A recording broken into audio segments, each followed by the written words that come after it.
Hello, bienvenue dans ce Doranto Digital. Pour ce nouveau numéro, nous allons braver les obstacles, la peur et la phobie des profondeurs. Vous l'avez bien compris, nous allons faire de la plongée sous-marine à la baie de Dakar avec le centre Océanium.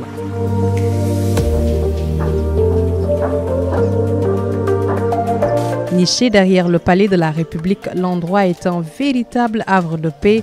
C'est ici que nous rencontrons Rodouane et son équipe.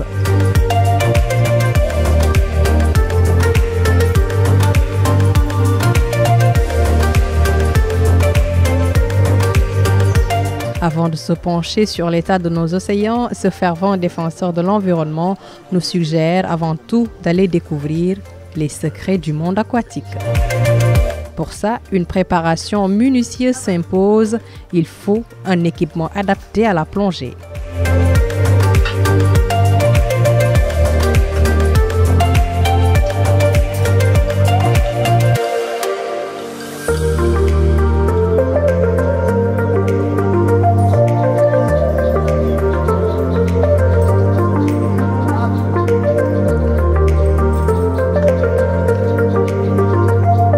C'est Landing qui se charge des explications d'usage, les bons réflexes à adopter, notamment la respiration par la bouche avec l'aide de la pompe à oxygène.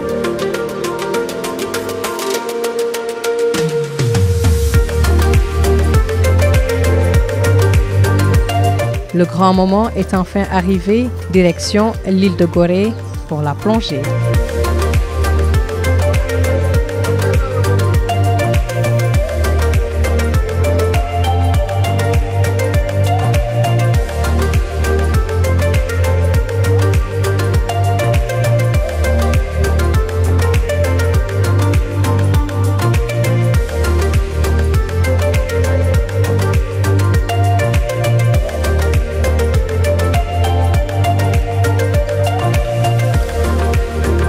C'est ici, devant la porte allée sans retour de la maison des esclaves, que nous effectuerons le grand saut.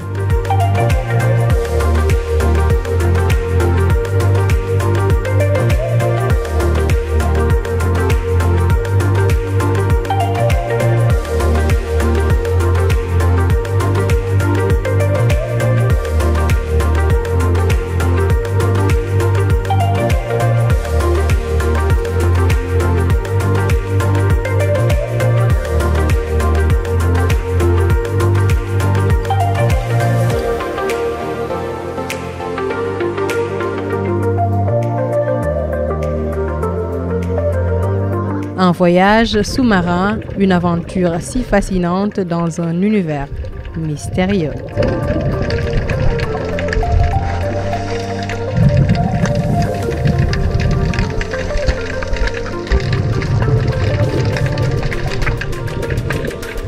Un paysage magique peuplé de créatures tout aussi magnifiques qu'on vous tente.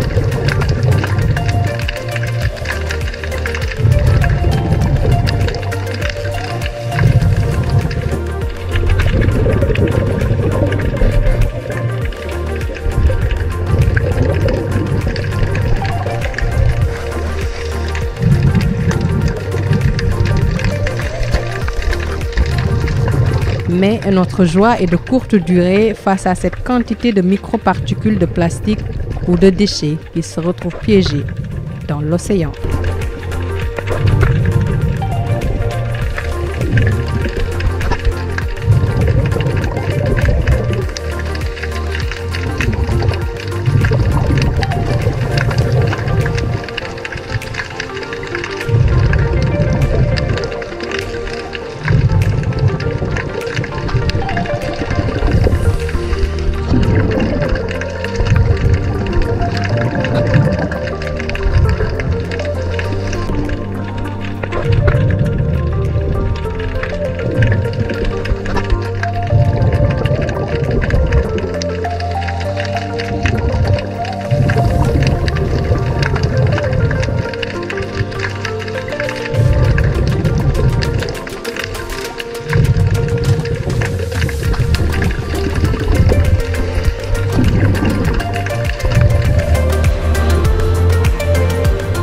Nous sommes au terme d'une heure d'exploration. Il est temps de retourner à la terre ferme où nous attend Redouane, visiblement préoccupé par la pollution sous-marine.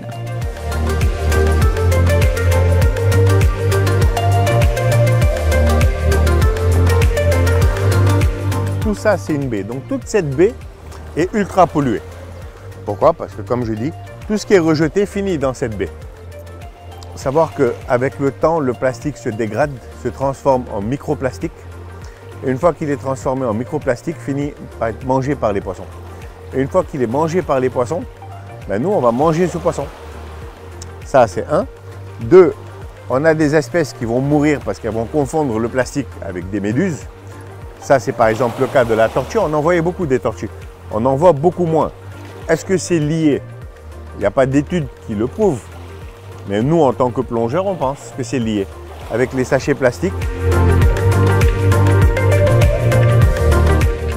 Surnommé l'homme des océans, Redouane et son équipe débarrassent chaque année près de 40 tonnes de déchets plastiques. Aujourd'hui, plusieurs autres initiatives sont prises pour lutter contre cette agression.